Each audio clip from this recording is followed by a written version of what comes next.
Welcome, welcome. I'm Marcy Dillon, and I'm a resident here in Norman, Oklahoma. And this is our monthly show, and it's your guide for all things Oklahoma and Oklahoma real estate adjacent. So before we get started, be sure you hit that like button and hit the subscribe button if you haven't yet, or wait until the end of the show to see if you actually like it or not. That's fine too. And if you follow us and you find this information helpful, then I do have a newsletter that goes out twice per month. And they're pretty short, but they're pretty awesome. So I'd love for you to join that list if you would like. And you'll find that link in the comments and in the description for this specific video. So, as you may have guessed, or as I said, I am a real estate agent here in the Oklahoma City Metro. And recently I met David Brisco, and he is another realtor here in the Oklahoma City Metro, but also a little bit wider than that. And he focuses on land. So, I wanted to have a conversation with you guys, with him, to see what we can learn about purchasing land here in Oklahoma. All right. Hey, David. Hey there, how are you? I I'm appreciate great. this so much. Yes, we're so excited to have you. All right. So the way this works is we have a ton of questions and we have some intro stuff to talk about here. And I know that you'll talk more about yourself as we get this conversation started. So that's totally fine. But tell us where you practice real estate or where you do real estate typically. Yeah, so it's kind of confusing in a little way because my office, I'm at another KW office in the metro here, and my office is like the closest to downtown of any of them. However, that's just where I have to have my umbrella over me, right? We have to do business under an umbrella. Okay. So I live south of Norman, so on the south side of the metro, about 3 miles technically inside the metro. But if you know anything about Oklahoma City, it is one of the largest metros in area in the nation. And it's just huge. You can go an hour and not get through it all. And you think you're driving by a lot of fences and cattle and some buildings too. Yeah. Yes. But so anyway, I do cover I've done a lot in the state. I don't do as much in the Tulsa area, Northeast. I have a little bit, and we'll be doing a little bit more. We've got a listing coming up there soon. But Southeast Oklahoma, Cole County, that way, and then Central, Southern, Southwestern Oklahoma. I've done Northwestern Oklahoma, of course, all the counties around here in Central Oklahoma. So pretty big area. Yeah, that is a big area. And, Oklahoma is pretty large. It is 68,000 square miles or 69,000 square miles. It's a big place. It's a pretty large space. So I keep my area like pretty tight in around the metro. And I understand having to go a little bit further too. So I totally get that. But the first thing that we wanted to bring up was this ranch that sold recently. But before we get started, I typically have my drink with me, of course, for this hour-long conversation. And I needed whiskey today, but I did not buy any because if I do that, then I drank the whole thing. But so I have this sparkly water stuff. So cheers to you guys. Well, I have all I've got is this. So your Stanley cup. Yep. And you know what? It's nothing special. It's just good old water. agua. Yeah. Yep. Yeah. I need something special. I always have something in my hand. I have different cups for each portion of the day for my different drinks. So. I've been through 3 of those today, I think. So I should be hydrated pretty good too. Yes. Yeah, absolutely. Okay. So for all of you watching, I do want to hear where you're from. David wants to know too, because that does inform us on what, where we need to take the conversation. And also, of course, when you have any questions, we need you to ask them. Otherwise, we're just sitting here having a conversation with ourselves, but this is all about you guys. So let us know when you have questions. But let's dive into this. I thought that this was super interesting. And I also had some conversations recently with some other people about ranches. So I wanted to bring this up here. This is a ranch that sold recently, and it was 8,000 acres. I think it sold in May. Is that right? I believe that's right. Yeah. So it was 8,000 acres down in southeastern Oklahoma. Did you see this one Yes. when it was on the market? I did not see it when it was on the market, but I've looked at it since then. Yeah. Yeah. So what was so like? Can you tell us like why this was so special and why they wrote this article about it? Well, I think just because of the heritage here, Okay. and that's cool. I'm a little history buff too, so I kind of like knowing the history of something and where it comes from. And I found too a lot of clients that's part of their story when they're selling a property. Hey, this happened here. We had these many kids here, or we had a storm come through here, or this was our first piece of the property we got. In this case, they added on to it for decades here. This property had been in the family for 80 years. That's a whole legacy. And I can only imagine for the daughters that were selling the property, the granddaughters, that I'm sure there had to be some emotion going into that. Hey, this is part of who we are. This is what made us who we are, was this ranch and this property. And I was reading another one, property that I sold in another part of the state recently. I had to hand deliver the abstract for that one. And if you didn't know, Oklahoma is an abstract state. So you go back and you see every piece of history. Well, I found out that this property had been bought from the schools in 1918, I believe. And it was $4,000 for this parcel back then. And so you see its history. And the first oil leases and easements went on the property in the mid 30s. And then you see where a guy died. And so his estate had to sell, and he had to pay the beautician $2, it was saying. And he had $300 and something for the cows that were his assets. And he owed the tractor repair place shop so many dollars. And so you see all of that in the abstract. It's intriguing. But yeah, with this 8,000 acre ranch here, there's a whole lot of that goes into that. And then, those sellers know those aspects of the property and what makes it special, what makes it unique, what makes it valuable. And you can't really get that from just reading even a short article or a listing on the property. There's so much more there. Yeah, absolutely. I think we talked about this before, but I grew up on a ranch, and it hasn't been in my family for decades or anything like that. It was in the previous guy's family, I think, for decades. My parents bought like a center parcel of an older ranch in Claremore.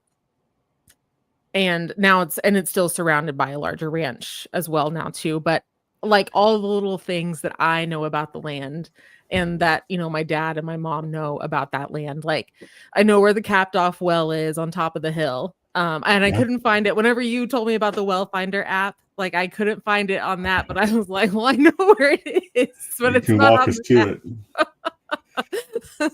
Yeah. So yeah, different stuff like that. Just like your house, people know their land and like the stories around it, like and all the different names that we'd have for ponds and things like that. Sure. Just so interesting. Like even whenever my parents were purchasing the land, we would go out there with the owner and walk it, and he would be telling us all of this stuff. I mean, we must have walked it 5 or 6 times at least before the final sale went through with him. So I understand what you're talking about with all the different the stories that go along with it. Yeah. So in this ranch was called the Hill Sewek, if I said to pronounce that right. Yeah, was the name of the ranch. You know what? I've been telling like my sellers, if they don't have a name for their property, I ask them before we list this, let's give it a name. Let's give it a personality. And that's been fun to see what they come up with. Yeah. And why is that name important to you? If they don't already have a name, some of them already have a name, right? That they call it. But for those that don't, so yeah. Absolutely. So one thing I wanted to bring up on here, and this is a question that I get a lot. I sell smaller parcels of land, typically like 5 acres, whatever. This was 8,488 acres, right? It sold for just over 15 million. And that comes out to about $1,811 an acre. Yeah. So explain to the audience where these prices come from, how they work with land specifically. Yeah, so that is a huge question. It's a great question. And you cannot compare acre to acre. There is so much variance. Is it raw land? How much is forested? How much is cleared? How much is fenced? What are the water sources? Is there a structure? Is there a barn, a lean-to, a house? Is there a gate? Is there an easement? All of these things go into, because the buyer is looking at those attributes and they're considering what they're going to be doing. Is it just hunting ground? Well, maybe some of those don't come into play, but then if it is just hunting land, we're going to want to know what those lease agreements look like for hunters too, and where all can they go and what parts are partitioned off and fenced and all of that. So those factors go in, and when we're even pricing a property, it's not 15 minutes and do some comparables and have AI help you. I see those things on Instagram. They kind of tick me off a little bit. You can't do it right. That's not the right way. No. AI is still not smarter than us. No. And you have to, and like we were talking a moment ago, all those things that made the property what it is. And if it's a farmland or a farmland, they've spent decades perhaps preparing that soil so that it reaches its maximum yield potentials. Yeah. And how do you put money on that? Well, you get really, really high yields in production for your land, but it's not just because it's special land. It's because they spent decades and years and year after year fertilizing and tilling and doing it the best way possible for that type of soil and those types of crops and in that area with that amount of rain and all of that. So all of that goes into play. Yeah. So this agent likely probably spent quite a bit of time coming up with a price. Yeah. And sometimes the sellers say, well, I'll sell it if I get this much. And well, let's start figuring this out. So, how much does a mile of fence cost right now? Yeah. Because a buyer, if it's not fenced, they may be having livestock. So we got to figure that out. How much does a mile of fence cost right now, David? Well, I've heard some prices that are tens of thousands of dollars. Really? So, oh, no. Yeah. Are we talking like barbed wire fences? Yeah. Just a simple 5-wire fence. Yeah. Oh man. I had a seller tell me a little while ago she did a little less than a quarter of a mile and it was $8,000. Yeah. All right. Yeah. So it's not cheap. So all of those go into play. I picked up a expired listing a while back, and the seller, when they were interviewing me, I was interviewing them. They said, "Yeah, I had an agent back here, and they said the fences don't matter." I'm like, "Heck, they do. Yeah, they do." Yeah. She said she was offended by that because she knew how much they cost to put up. Yes. And so if a fence matters on a residential property, it matters on land. Right. Right. And we know residential fences, those stockade fences, those aren't cheap either. No, those can be $8,000 to $10,000 for just a little city lot real quick. Absolutely. Yes. So anyway, all of those factors go into understanding the value of a property. Right. And they really can't be left out. And so it's a lot of dialogue with the seller. And if it's a buyer's agent that's representing the buyer, then it's also those same questions, making sure we understand all the ins and outs of the property, what its highest and best use is, what was it used before, its history, what can it be used for? There's so many aspects to that. Yeah. So talk a little bit more about that, about the zoning situation. So zoning is only really going to apply in a city proper. Now, a lot of times in rural, you're going to see a zone even in the tax records, agriculture or agricultural residence, or and it may be in a floodplain or something like that. So there's going to be all kinds of zoning attributes that come into that. So the cities, and what's crazy in Oklahoma is sometimes we have these cities and towns that it doesn't look like you're in a town or a city, but their town or city limits, you're in it. So they're going to restrict that and have a say on what you can do. And for instance, where I am on the outskirts of the metro, a lot of these little suburbs, there's so much growth, but the problem is making sure you have the resources out here, the infrastructure. You got to have the roads, you got to have the water, you got to have the utilities, and those are really, really expensive for cities and towns to make sure that they're there. if you're going to put in a development of 30 homes or 100 homes and you look like you're in the middle of nowhere. Right. And we see that popping up all over this outskirts of the metro. So I don't know. Did I answer your question? Yeah, I think so. Like, and I'm seeing that too. Well, I mean, I sell a lot in, like, for instance, Choctaw, where, I have city water almost everywhere and no sewer system, which, I mean, I get. I don't expect there to be, a city sewer in the middle of an acre. Like, it doesn't make sense. But I think it is kind of confusing sometimes for buyers, saying like, this house has an Oklahoma City address and no city water. And I'm like, listen, I did not make the boundary. I did not do that.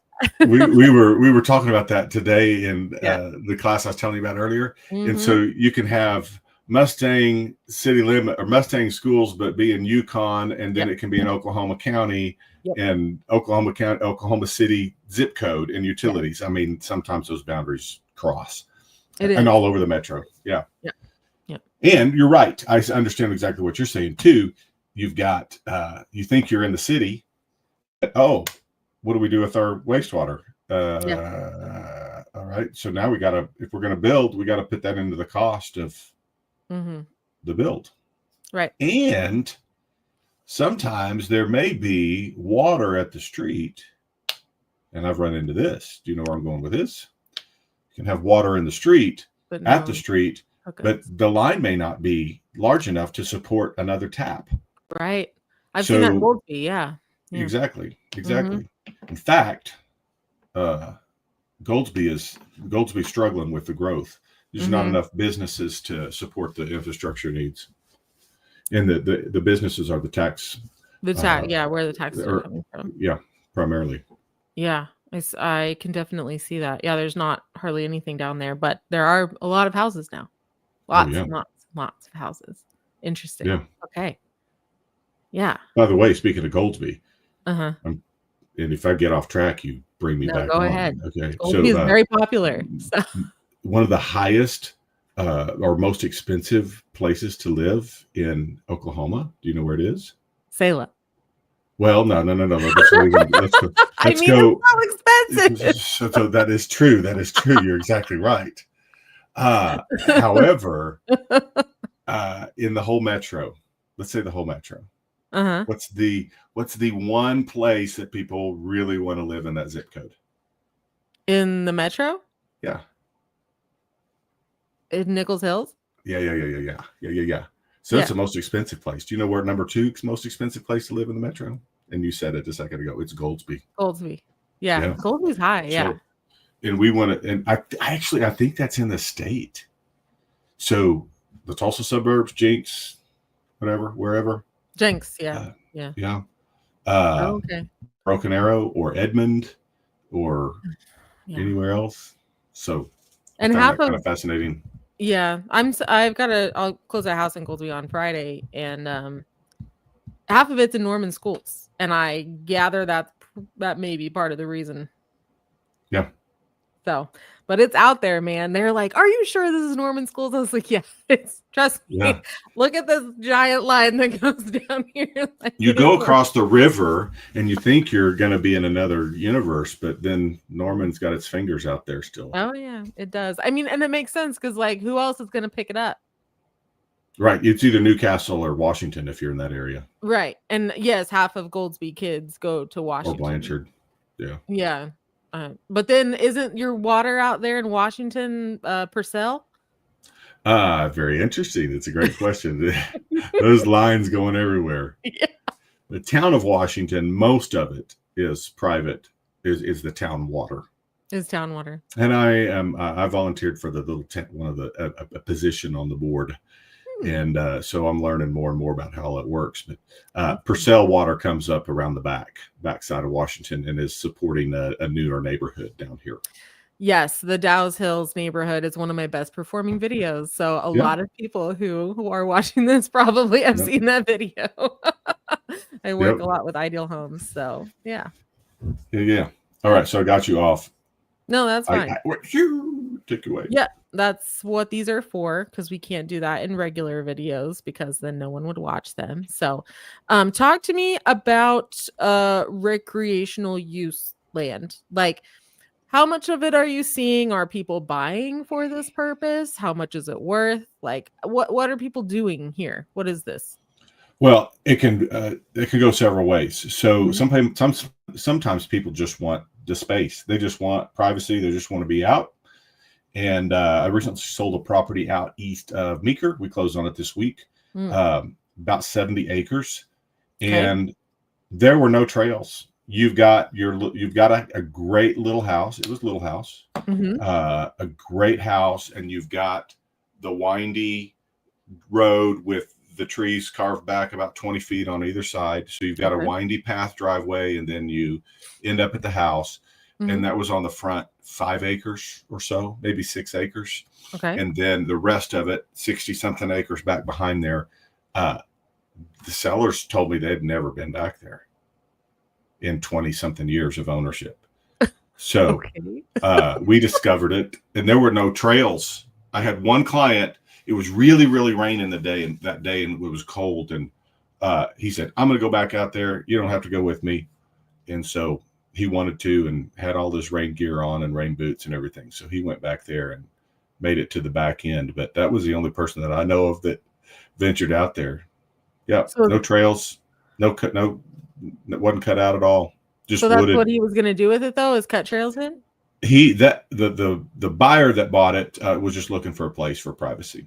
The For privacy. potential buyer that I showed the property to, he was looking for hunting land. For hunting land. Okay. Yep. So just So for himself? yeah, just for himself. Yeah. Okay. Yep. And that buyer, and we're still looking for him stuff, but they're moving Mhm. from the far west coast, Okay. Northwest Pacific, Okay. Pacific Northwest. Sorry, and so recreational. So that's one. You just want privacy, or you want Mhm. hunting land, Mhm. or you want to run. Um, uh, you just want to run your toys out there on it. Yeah. Or I've another That's buyer also that just wants a recreation. fishing place. He just wants to Which is go out. hunting. Yeah. Yeah. He Yeah. just wants to go out and find a place to fish and quiet and serene with his son. And you don't hear noise, you don't hear traffic and all of that. I And mean, there's still a lot of places like that left oh here. yeah, for A lot. sure. I mean, Absolutely. you may have to drive a little ways to get to anything else. Right. Right. Like, do we measure that in how long it takes you to get to Walmart? I don't know. I always do. Yeah. That's always how I measure that. So in the city, though, I mean, we used to live in the city, and Walmart was 2 miles down the road, but it took 20 minutes to get there. Oh, So yeah. I can get to Walmart in 20 minutes now, and I'm 15 miles away. Well, that's because they put some of the biggest Walmarts right down like in the south side of Norman. I don't Right. know what happened there, Right. but we So got a lot of then them. people may want to be a hobbyist Okay. farmer or rancher. They may just want to grow a big garden and be self-sufficient. They may want to be off the grid. Yes. And Yeah. maybe it's just a camping place. Okay. You know, that's another recreational use. I mean, Mhm. I've got a lady, reminds me, I need to call her back. Hopefully And she's watching. yeah, hopefully she's watching. She's got some property, and I think she has it's 3 parcels, about 80 acres. Mhm. And it's been in 2 or 3 generations of people here. And so I think she's ready to get rid of it. Not doing her any good. She's just paying taxes on it every year. Of course, really low taxes because it's Right. been in the family and passed down with quitclaim deeds for. We'll talk about that in a second. Yeah. Oh my gosh, I got stories there too. Good grief. Anyway, but her properties are beautiful, but they are so in the mountains in eastern Oklahoma. There's no utilities. There's no No. utilities. That makes sense. Yeah. You're not getting water unless you get runoff from the side of the mountain. And electricity is probably a mile or 2 down the road, maybe. So anyway, Okay. but if you want an off the grid place to go camping or just to be outside for the week or go hunting or whatever, those are the places to go. And that land over there, the last time I checked, it was under $1,000 an acre. Under $1,000 an acre. Okay. Yeah. But those were also heavily wooded. Right. And you don't have utilities, and right. You're on the side of a mountain. So you're going to have a grader or something in there if you want a pad for even to pull a camper in. I say mountain. We're not talking about Rockies that are this steep. I mean, our mountains are here. Yeah, they're very strange looking hills typically. So yeah. Most people are going to call them hills if they're from some other states, aren't they? Right, but they really are mountains. Yeah, they really are mountains. They're really pretty. Oh yeah, it's just different. Okay, cool. So you mentioned taxes. Let's go back to that for a second and talk about these land taxes and what people can expect. You're going to pay taxes. There we go. Next subject. How much taxes? Oh, there's a mill rate for each area in each county. And so you divide it up. Raw vacant land usually isn't very much, but what happens is that's going to be based on the last sale price. So if you're looking at any property, whether it's residential or land, it may be, it's only $300 a year. Well, that's because when they purchased it in 1984, it was $37,000. And so, there's limits on how much those taxes can increase year over year. And then there's some, it freezes for seniors too, doesn't it? Is that what age is that? 65, I think. Is it for all counties? That's a great question. I don't think I thought that was, you don't think it is? I'm not 65. I don't know if you could tell, but I don't know. I'm not either, even though I may look like it. That's why I have the hat on. That is something that I'm my not sure identity. Yeah, taxes. They're going to change, and that's a hard question to answer specifically. Oklahoma has some of the lowest property taxes around. Yes. So if and like Texas, and I know Texas doesn't have income tax, but where they make up for that is property tax. It's property tax. So you're not paying them at the end of the year when you do your taxes, but boy, you're looking at your property taxes, and they will take a bite out of you. Yep. So. Taxes, I've seen some interesting things going on there. Like one of the funny things that happens to me, and this happens to me so much, is like I sell a lot of brand new homes, and even down, in like McLean County or Grady County or whatever. And the builders, I don't know who puts their stuff in the MLS, but it just says 999999. Right. I seen that for taxes, and they're like, "Is it really?" I'm like, "Oh my gosh, no! It's not really that much. It's just like a placeholder. I don't know why they do it." Like, I was talking to some of my colleagues, and we were talking about that in our office, in our market center, and he goes through and he figures it out for all of his clients. He goes to the county assessor, figures out the mill rate, and multiplies and all of that stuff, and you've got it. You got it nailed down exactly what it is. Yeah, you can. That is one thing that you can ask ChatGPT to do for you. Give it the mill rate, you give it and it will do it. So yes, math is a good, word problems. Use that for word problems. For sure. Oh man, goodness. Okay, so if you were to buy land then here in Oklahoma, where would you want to buy land, and what would you use it for? I want more land. Okay. And I want privacy, and I want to be able to run around, and I just want the serenity, and I want a little bit more. I want livestock, and I want my Polaris, and be able to run around on trails and all of that. Okay. So can I just do a little how I talk to my buyers about this? Go for it. Really quick with you. Okay. Ouch. So I'm scared now. No, don't be scared. Don't be scared. All right. So you want a little bit of privacy, and you talked about having a specific amount of acreage. So what does that mean to you? You want 50 acres? You want 1,000 acres? Yeah, like 50 is what I would be happy with. About 50 acres? Okay. And have you seen any specific pieces that you want to go take a look at? I have some in mind. Mm-hmm. However, it's just more than I'm willing to pay right now. So Okay. I'm gonna have to figure that out myself. Yeah. What is your budget? It's not completely established, so Okay. uh, Where you live now, how much does land typically go for? about 20,000 an acre. 20,000 an acre. So are you mentally prepared for that amount? That just seems ridiculous to me. Okay. Yeah, I totally understand. And how close does your wife want to be to Target? Yeah, that's the biggest question right there. So I remember when my kids were in school and they had friends that lived further out, and we'd take them over there for birthday parties or whatever. And the directions were, go down this gravel road about this far and turn left at the oak tree, and then go a little ways further till you pass this and you'll see our house.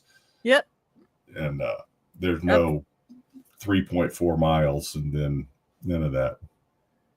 Yeah. I mean, that was kind of how it was for giving people directions to my house growing up. There were street signs, but after that there wasn't much. But Hunter here says that he is moving to Tulsa from Oregon soon. That's awesome. Tulsa is a beautiful city, and I think Tulsa, it feels a lot bigger than it is.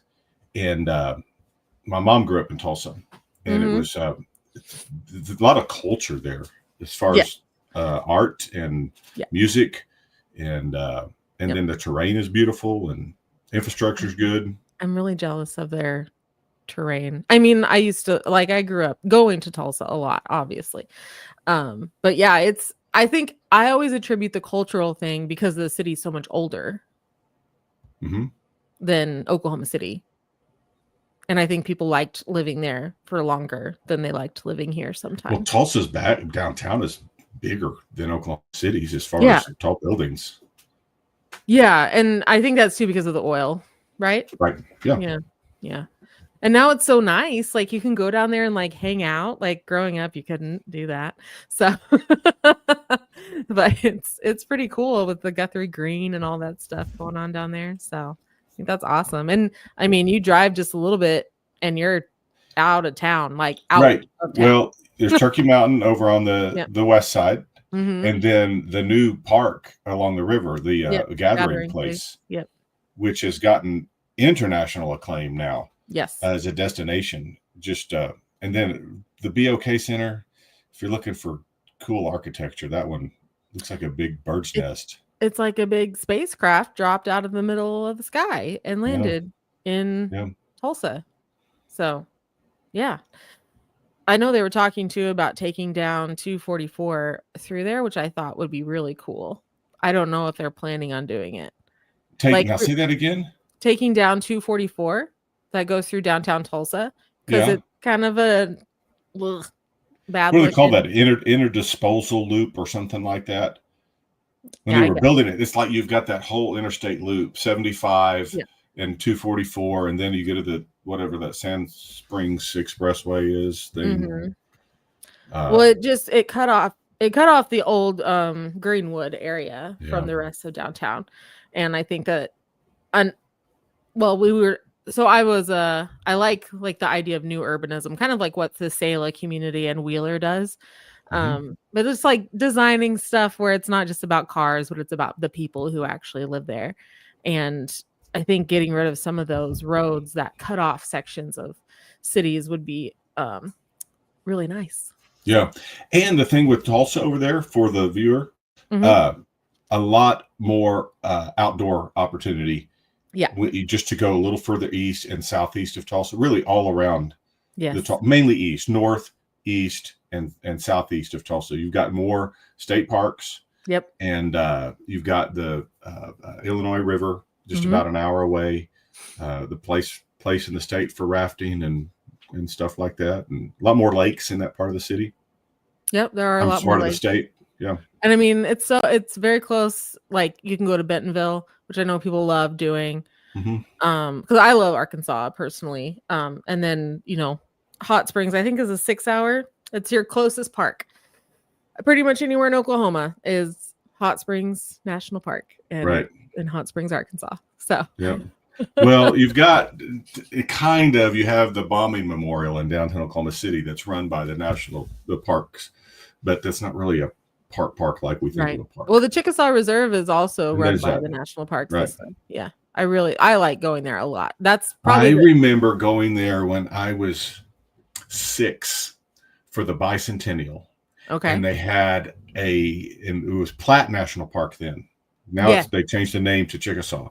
Yeah. But I vividly remember seeing a Revolutionary War style band marching and playing like in a little parade type thing. I thought that was cool. Now I just told how old I am, didn't I? You did. We can all do the math on when the bicentennial was. Those are big numbers. It's all good. You're not that old. It's fine. Okay. Let's talk a little bit about let's talk about weed farms a little. Grow operations. Yes. And foreign investors. You didn't tell me this topic, but I'm glad I know a little bit. I think I did. Did you? Or there was one article that didn't come up. I couldn't get it up. Anyway, so here we go. What do you want to know about weed farms? Where are they? Is it hard for people to set them up? Are people still setting them up? Or are they like not doing that anymore? Yeah. So when the lid blew off, 5 or 6 years ago? What do you mean by the lid blew off? What happened? Well, Oklahoma legalized it. Okay. So, and by the way, there are more shops. What do you call them? Head shops, weed shops. Whatever they're called. There are more in Oklahoma than there are in Colorado now. Yeah. You get they're everywhere. I don't know how they're staying in business. There's only one car in front of them, and I think it's the owner. But anyway. Right. No, I agree with you. Yeah. There's way too many. So whatever your persuasion is on all of that. When that became legalized, it just went off the rails. People, I had so many calls, people wanting to go buy land and start a weed farm. They think they're going to make a lot of money really quick. Well, there were some regulations on that.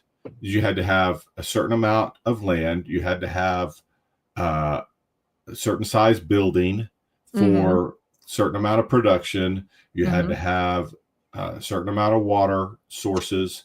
You had to have phase 3 electric. Well, if you're going to go buy 10 or 20 acres out in Timbuktu at the intersection of gravel and dirt road, you're probably not going to have phase 3 electric out there. Ooh. So then, and that was one thing that a lot of people ran into. They go buy the land and then they try to figure out how to do it.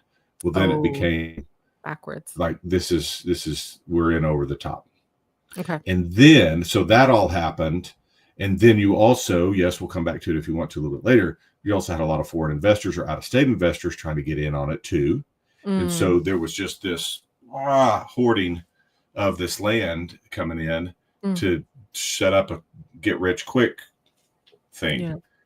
And so the state did come and eventually put their thumb on it and really began to start regulating that more to be able to manage it better.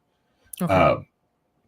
So that did happen, but a lot of I sold 2 properties last year where it was purchased, with the intent of being a grow farm.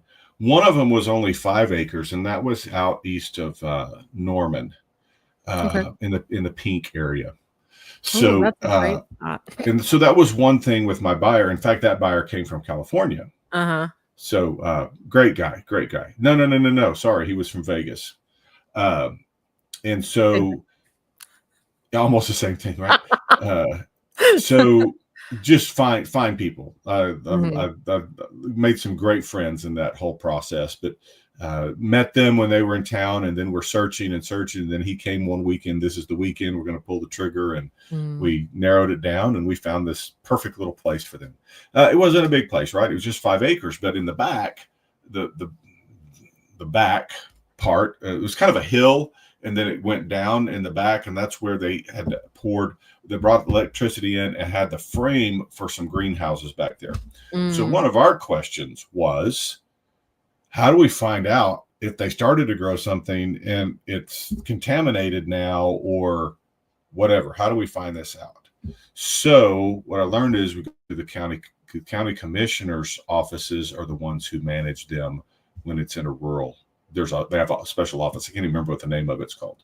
Okay. But they're the ones that manage that. So that's where we were able to find the information about what permits did they submit and were approved for back then when they started this, which ones failed, how far along did they get and all of that. Okay. So that was kind of cool to research that and find that out. And then another one was, I think, in Hughes County. So that is east central Holdenville, I think. Oh, yeah. Is that Hughes County? With the big jail, the prison. Is that what's there? I've never been there. I guess I haven't either, but I did a whole video, and that's what's there. Okay. I thought maybe you'd been there or something. Oh, heck no. I was like, tell us more. There's always a prison. Right? There's always a prison. I was in Cordell last week, and I took a picture of their prison from 1940. Yeah. Oh, that would be fun. Yeah, still using it. Those people are really old in there, I'll tell you what. Anyway. Just dumb dad joke. Yeah. So Holdenville, so that one had started out as a grow operation. So they already had a huge, like a 40 by 100 shop built and a couple of mobile homes and everything. But for my buyer, and then they had to quit. I mean, they ran out of money or the regulations got too tight on them. And so they realized it wasn't viable. I don't know all the reasons they sold it, but that's what it was purchased for. And they started that process of getting that property ready to do that. Okay. So, but for this buyer that I had, this was the perfect setup for what they needed, and actually sold it to a nonprofit, and so that infrastructure was there, and that was really, really cool. So yeah, good. This is Elisa. Elisa's one of my clients. So she said the first property they looked at buying was in Jay, and I have, of course, been to Jay, Oklahoma. My mom is from Bonita, so yes, of course. And it had a marijuana farm across the road from it, and she was discouraged from purchasing the property because these pot farms run lights and generators all night long. Ooh, yeah. And I have heard that they have been having, well, this is from people, that they do have problems with them up in northeastern Oklahoma. I'm guessing the land was just super cheap. And then my understanding is that their rural water system is a bit better than ours down here. And so like a lot of times here in central Oklahoma, we'll have wells, and they do not typically have them, to my understanding, in northeastern Oklahoma. They have rural water systems, and they're a little bit easier to get hookups to. Yeah. And so my guess is that is why, because they need a lot of water. Yeah. Yeah. So many more lakes and dams and all of that hydroelectric places up there and everything. So yeah, that's something to definitely consider, Elisa, for other people. So yeah, thanks for that. Because somebody may be like, you may be looking at 100 acres, but what's next door to you? Yeah. You know? Yep. For sure. Walked out of a, we're showing a first time buyer house. Where were we? We were in Asher. Okay. And we went out the back door, and the door swung this way. And so naturally we went out the back patio this way, and he takes a whiff and I take a whiff. Like, what is that? And there were 2 8-foot tall marijuana plants behind us.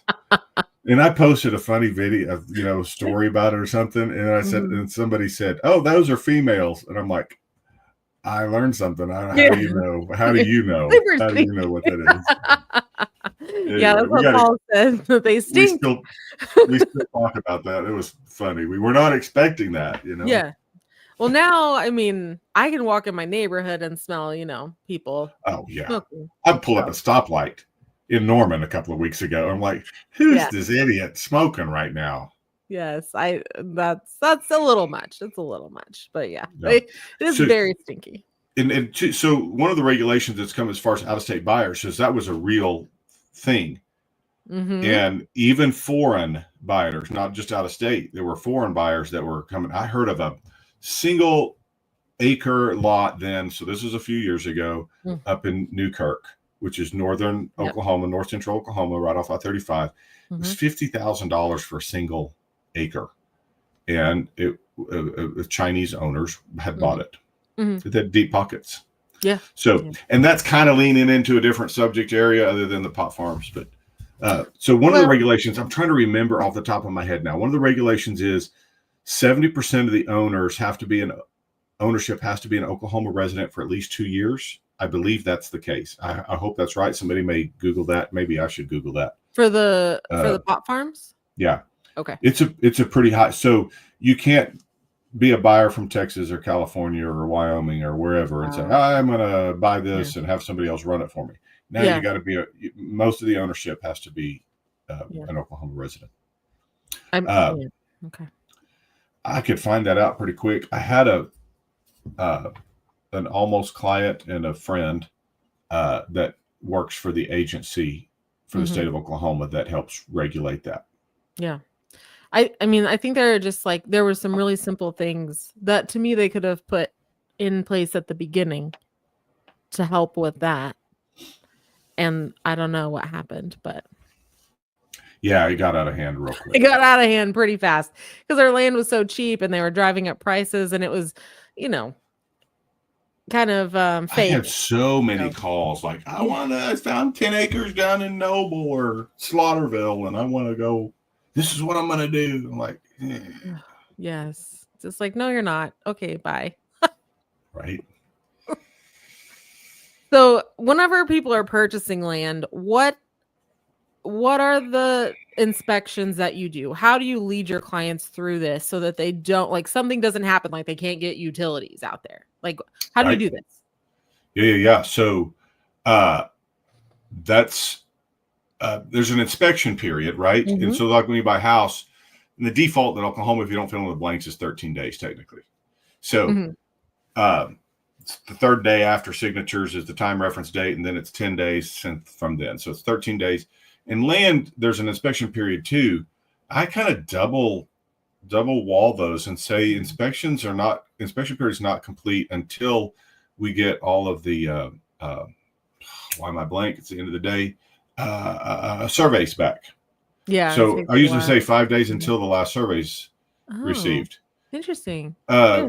Because there may be an easement or encroachments, or like we talked about when I came to talk to class about capped wells or wells that we don't know about. And so, like, I think the story that I told you in that class was the people that were going to build their forever home. And we needed to know, and there was a pond on the property. It was a beautiful property. It was kind of up on the hill. And so if you look out over the pond, then you see it kind of going down into a valley. And it was just a beautiful place. It was a perfect place to build your spot. Okay. And we knew I spent a lot of time. I did spend several conversations with the Corporation Commission, who regulates oil and gas industry in the state, and they have regional offices. So got to know those people. We found out there were capped wells on the property. There were 3 capped wells. So the questions that we had were, who owns them? Can these ever be opened up again? And somebody comes in because they have the easement there and put a pump jack on there. So a pump jack is an oil well that goes up and down, right? So that's going to be making noise at 2 a.m. How do we know? They do. They make a lot of noise. Ugh. They can. Yeah. And so how do we know all this? So those were some research things that we had to do. Of course, I'm the one doing it for the client because I want to take as much stress off of their back as they can. Now, if they're willing to and they want to be in the know and they want firsthand information, like, yeah, let's do this together. I'm curious to know what you find. But I want to do as much of that heavy lifting as I can.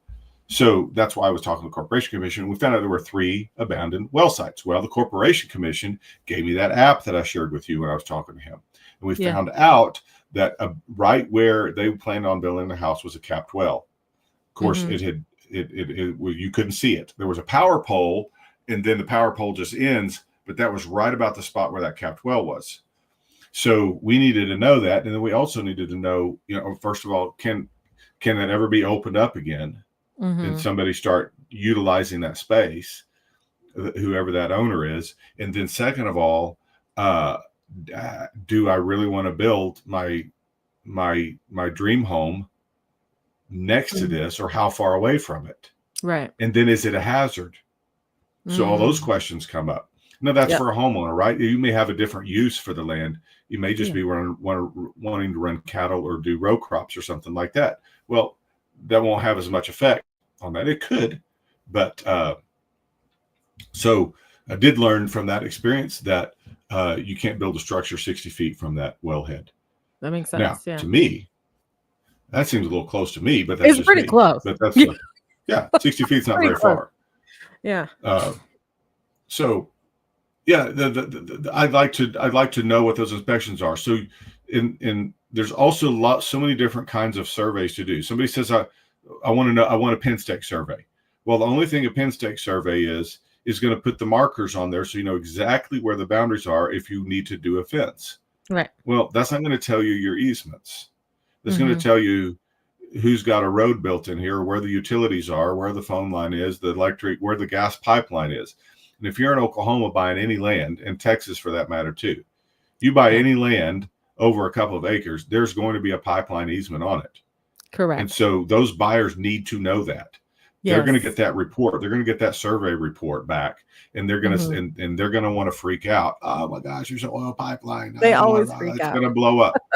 So you really have to set that expectation. You want land, it's going to happen. It's going to be here.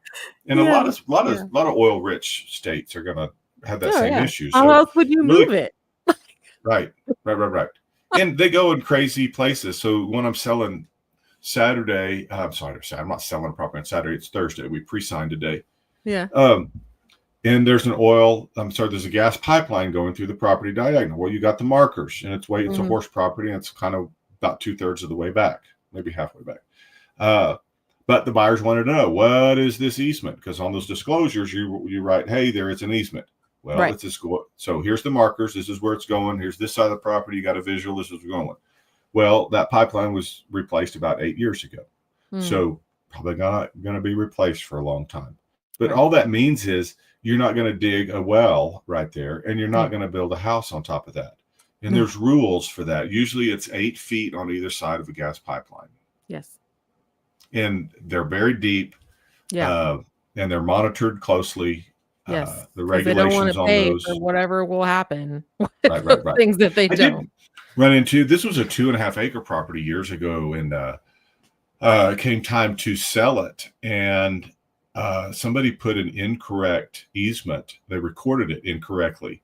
Yeah. So they put a blanket easement on the entire 2.5 acre property. And this was a good sized gas pipeline. Okay. It was a manufactured home, and it was 15 feet from one of the corners. It wasn't that far, well within the easement.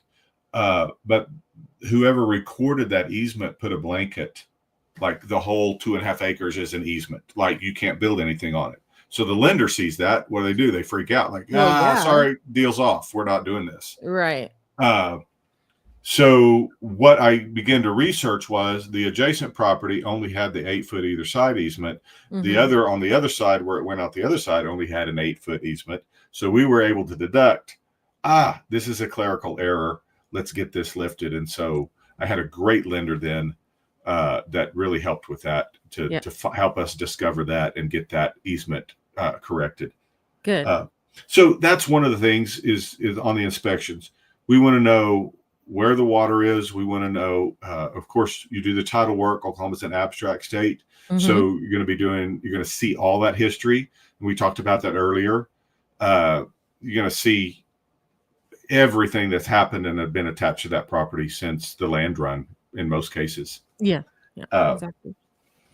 Paula had a question, and I get this question a lot too. So when buying lots of land in Oklahoma and knowing that most people don't have mineral rights, is it stressful knowing that they can come in at any time and drill, and then to have that on your land?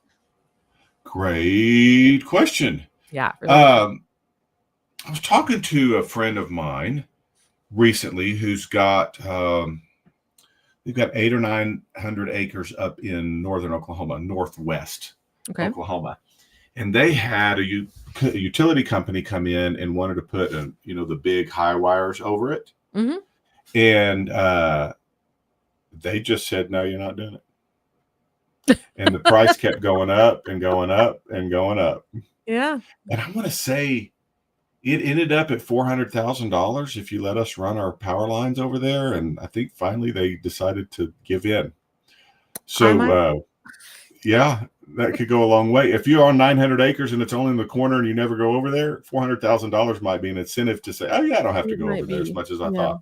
That's pretty great. So, yeah, most do not have mineral rights. A landman is going to help do that and research that.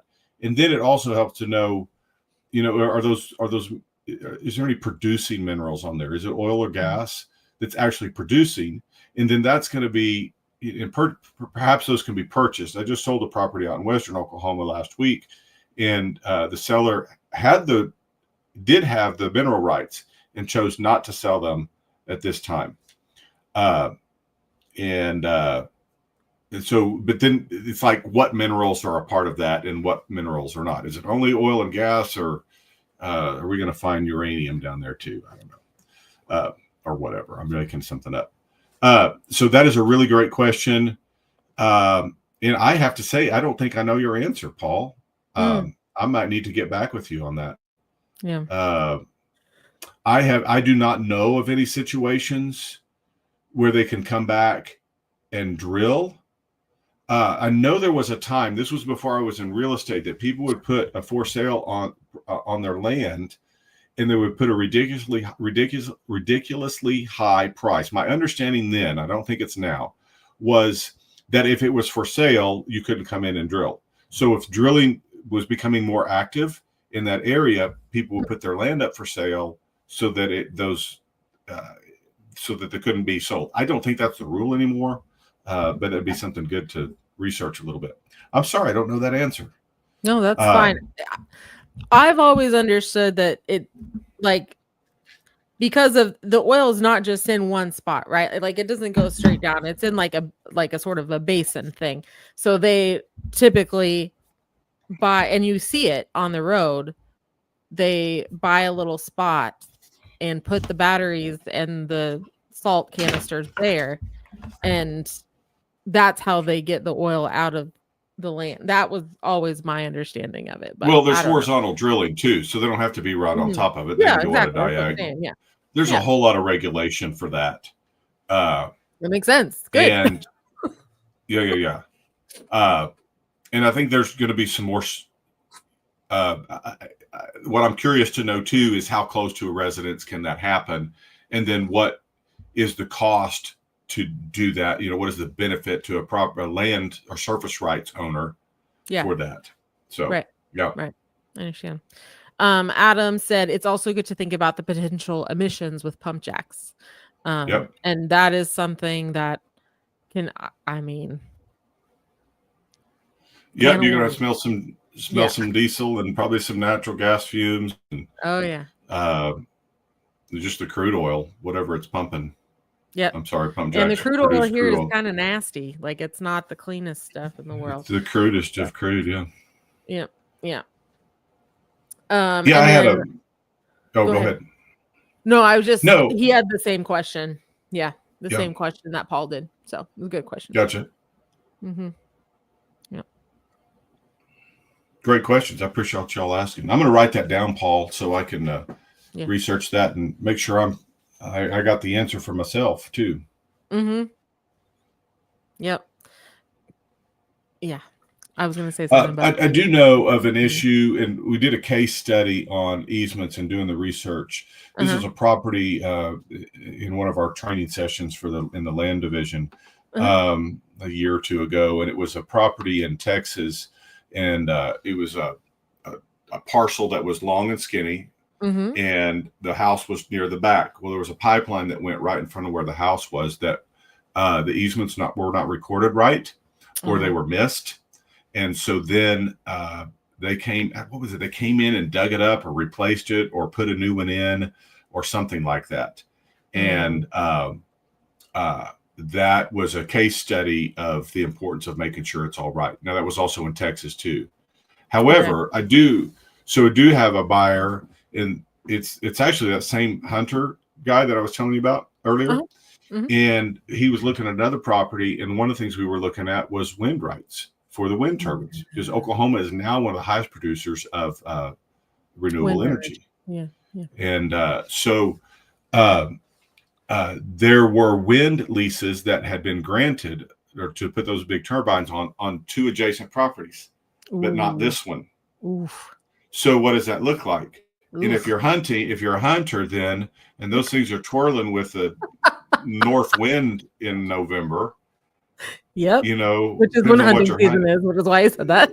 Right. Then what does that look like for hunting? You know, looks like those deer have to get used to it.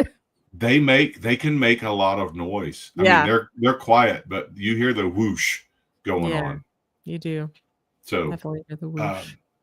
And there's a lot of those wind leases happening. Now, I understand they're pretty generous, but there's a whole statute and all of that, how that works.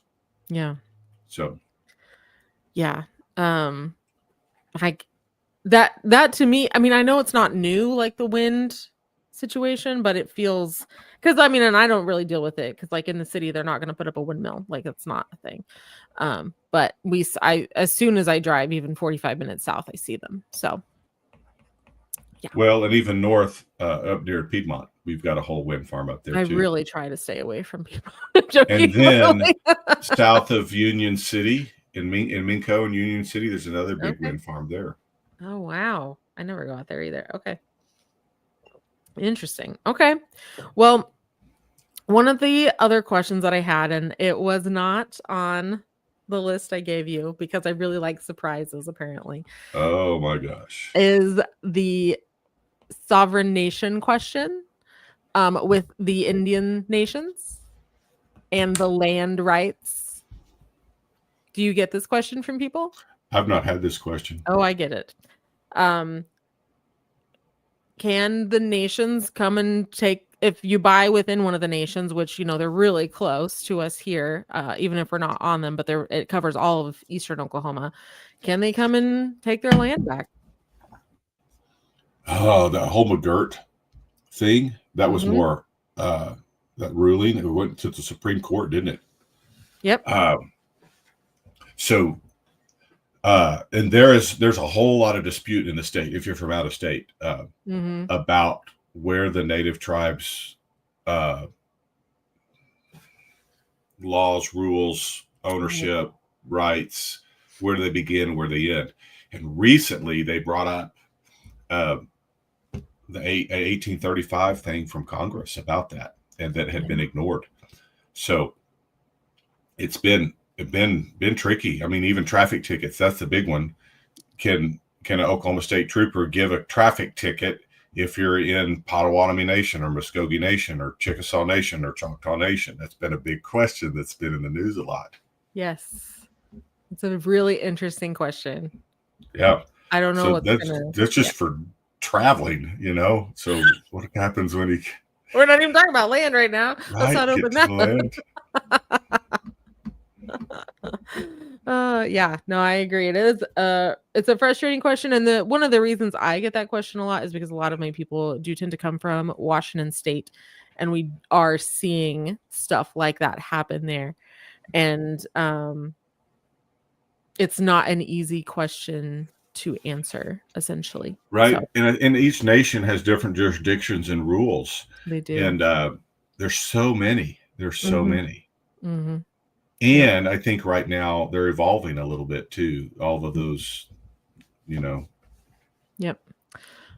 I agreed. Okay. So we're going to come back to my fraud question. But first, we're going to, I'm going to call him Mr. Radical, but he has a question. He says he's moving from Atlanta, selling some land in Georgia before moving, doing a 1031 exchange possibly on land and houses.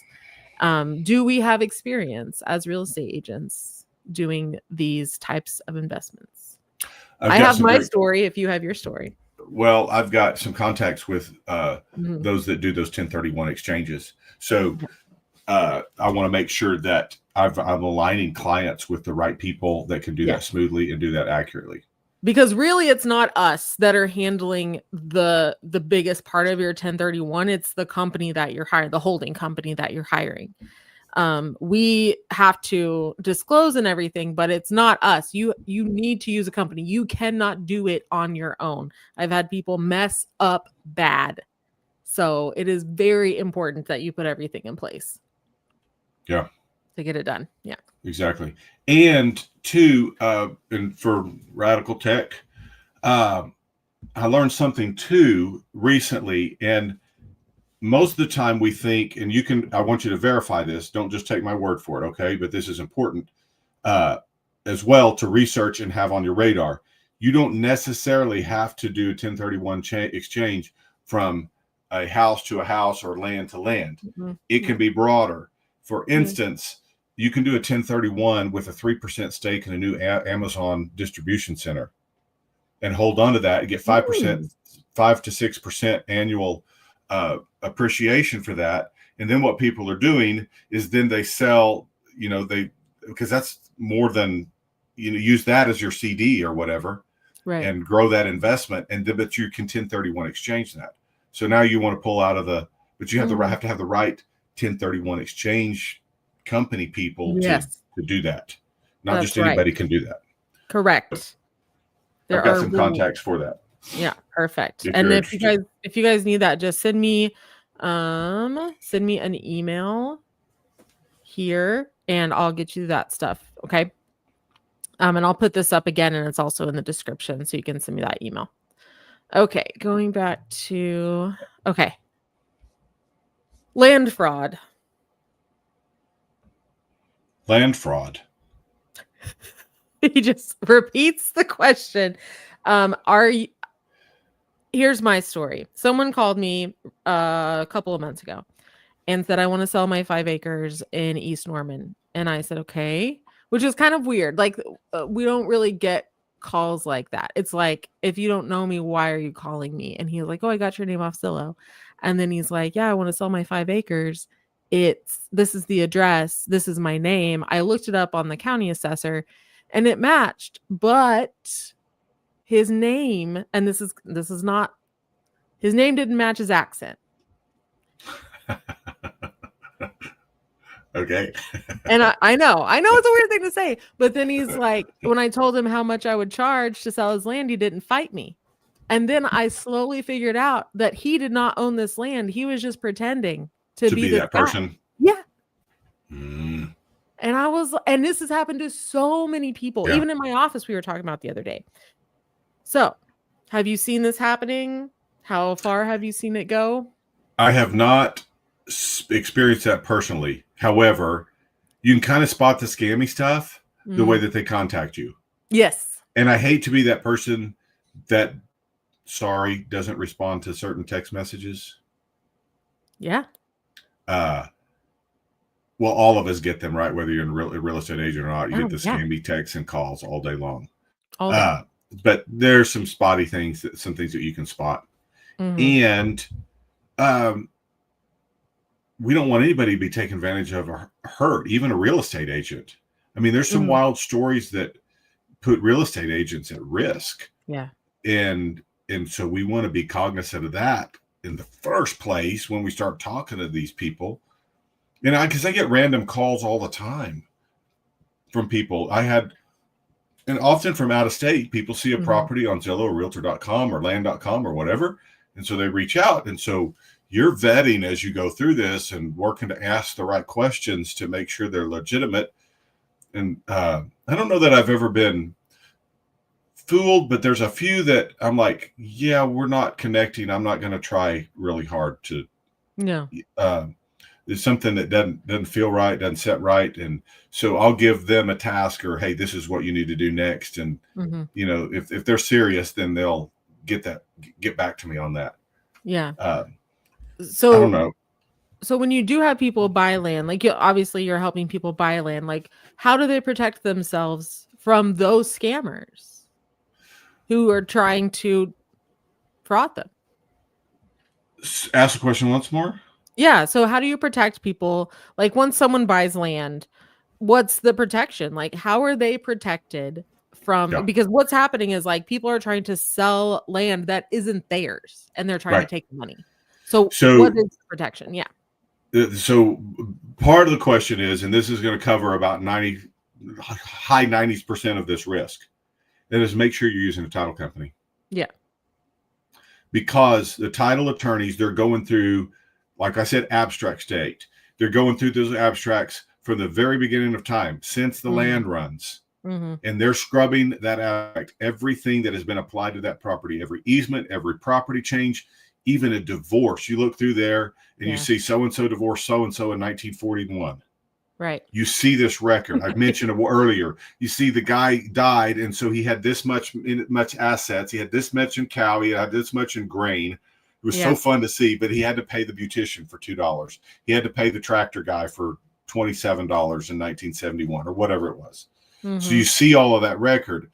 So when you work with a title company, they have attorneys. They have real estate attorneys that are in the back that are scrubbing these files to make sure there are nothing illegitimate on there.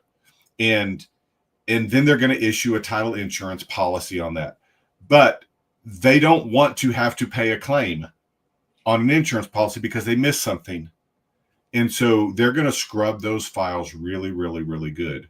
Yeah. And then if there is a problem, then the title insurance, that's what that title insurance policy is for. Gotcha. So I think that's the biggest safeguard. Yep. And I was 100%. Telling you earlier, I had one before we started the live thing. I was telling you I had one that closed recently, and the buyer wanted to use a title opinion from an attorney. And I don't know that I will ever allow that again. No. I am likely to file a complaint with the Bar Association. Okay. The way that was handled with that attorney. Now, I'm sure that's just one attorney. That's one experience, right? That's not throwing everybody under the bus. However, there's a reason so many transactions close with a title company and have a title insurance policy. Yeah. I've had two. It's not that much money. No. It's like car ownership or hazard insurance for your home, right? Yep. The likelihood you're going to have a fire or get whatever, your home's destroyed, is not high. And we're going to do everything we can to protect our property anyway, so we don't have a loss and a claim. Yeah. Some things we can't help, and that's what those are for. But we don't want that to happen. So, anyway, title insurance. I don't know where you were going with that question, but that's the biggest safeguard, because the title company is also going to check out the seller and the buyer, and we're going to be talking to that specific person. And that's when that will be flagged and caught up. Hopefully it will never get to a closing. Right. Exactly. If somebody's posing as a seller. Yep. Exactly. Because we're going to require driver's license and proof of identification.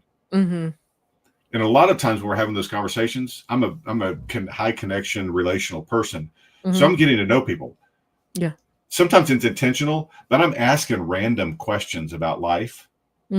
And history and whatever, family, whatever these things are. I shouldn't say family. I don't want to, that's not, I'm violating a fair housing rule. We'll get that in place, but just getting to know people, you know? Yeah. Just normal conversation. Hopefully it's warm and friendly. Real estate is very personal. So yes, we do tend to do that. Yeah. So you know, if you got somebody that's acting weird, then they may not be a good fit for me anyway. So they may need to find somebody else. Yep. I think the biggest rule right now for us as realtors is that if they say connect with me on WhatsApp, you do not connect with them. Absolutely. At all. No, thank you. But they're getting harder now. They're calling now. Some of them I've started doing this because a buddy of mine across the hall, and he makes a lot of calls, and he'll get the scam calls, and he'll just start. This is a funny story. He got there's someone trying to sell him health insurance. And he said, so he turns the script around on him. Hey, do you own or do you rent? When are you gonna buy? So he went over and over, and I am rolling because I can hear this whole conversation. Oh my gosh. And I go tell him like, oh my gosh, dude, that was great. What a great way to practice on them, right? So we finish our laughing and my phone rings and this lady's trying to sell me the same insurance policy. And I said, oh yeah, I think you were just talking to my friend across the hall. Oh my And God. click. Oh, it was great. Wow. Yeah. Paul has a question about squatters. So have you had people with a trailer, an RV on land and they claim residency and then it's hard to remove them? I don't think that's as hard in Oklahoma as it No, is in other states. You hear some that's really right. horror stories in some other states. Yeah. Uh, especially in my area, Mm, most of the people know the sheriff and the sheriff's deputies, you yes, know, like we've seen your car here. We've driven by your place a half a dozen times. We know this is you or we know this isn't you. So correct. there's that. There's Yep. that common sense thing. And Well, it's the community aspect of right. Oklahoma in general. Yeah. Yeah. Mm-hmm. I don't know, Paul. I don't know of any stories where that's been a problem that are close to me at Yeah. all. Yeah. I haven't seen that. I've just heard about it, yeah, from other states, like you were saying. So I haven't seen that at all. But Yeah. And oh, sometimes it's just, you just call the police. You know, I have heard of stories in the past where somebody's had to call the sheriff or call the police department and say, hey, these people aren't supposed to be here. And they come and they shoo them off. mm-hmm. Yeah. Mr. Radical has another question. Do you see land prices dropping soon? I Moving towards the love that question. buyers or sellers So market? I was in a seminar Mhm. last year, actually, and it was with this brainiac guy. He was just freaking amazing and also super intelligent and entertaining. Mhm. Brainiac and intelligent is the same. Sorry, entertaining. And so the USDA has they place the United States in different areas, in different zones for agriculture. Okay. Yeah. And so there's only one area in the nation where land values they projected to decrease between, and that was in late 24 to 2028. Okay. And that was the Northeast. That was New England. And land prices were expected to go down. It's like 1.5%, 1.8%, something like that. Okay. Now, Texas and Oklahoma is a region, and our appreciation was 2 to 4% over those 4 years. Now, most of the time we talk about residential appreciation, we're looking at 2 to 4% annually. Right. So it's a lot slower growth in Oklahoma and Texas. So for sellers, well, I'll wait till the market gets better. Well, we're predicting 2 to 4% annual. Right. You can get 4 or 5% easy in a CD at your bank right now, or another investment, and make a lot more money instead of waiting the market out. And we don't know what's going to happen between now and 28 exactly, other than these predictions. And those prices, especially in the South, in the Midwest, there's so much ag going on. There's so much agriculture. Like in Oklahoma, I think it's 77% of land is classified as farm or ag land. Okay. And, we've got 2 really big cities, Tulsa and Oklahoma City metros. And so they take up quite a bit of land, but a lot of the land is farm and ag land. So that production of ag guides land values throughout the state. Well, what guides prices of ag production? And there's all kinds of different ag production, right? You look, one of the highest producing counties for ag is in the panhandle of Oklahoma. It's dead man's land. All right. It was really named no man's that. Land, not no dead. man's lands. Dead man's. No man. I knew that didn't sound right. No man's land. And it's just almost a desert up there. And it's hot and it's freezing cold in the winter. And it's windy. But it's the swine hog farms up there that drive the ag business. And then in eastern Oklahoma, those counties mainly butting up against Arkansas, they're very high in ag production, but it's poultry. It's the chicken farms. And there's other areas too that will see those productions. But what drives like crops and calves or cow-calf operations, what's going to drive that is the price of fuel. So I was on a weird, these weird random things. I went and looked up a John Deere tractor combine. So combine costs $400,000 to $500,000.